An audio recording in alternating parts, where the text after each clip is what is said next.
তারই ফলশ্রুতিতে আপনারা আমরা সকলে জানি আমাদের দেশের জাতীয়তাবাদী দলের দেশনেত্রী বেগম খালেদা জিয়া আওয়ামী লীগের শাসনামলে যার হাতে ধানের শীষের প্রতীক তুলে দিয়েছিলেন আমাদের সেই প্রিয় নেতা, সেদিনকার নির্বাচনে দেশের যে দৈন্যদশা অবস্থা ছিল, আমাদের কোনো গণতন্ত্র ছিল না, ভোটের অধিকার ছিল না, আমাদের কোনো বাক স্বাধীনতাই ছিল না।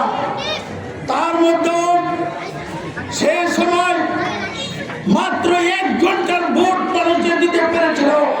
সেই অবস্থায় বাংলাদেশের যারা যারা সেদিন প্রার্থী ছিল তাদের মধ্যে প্রথম স্থান অধিকার করেছিল, 1,20,000 ভোট পেয়েছিল তিনি।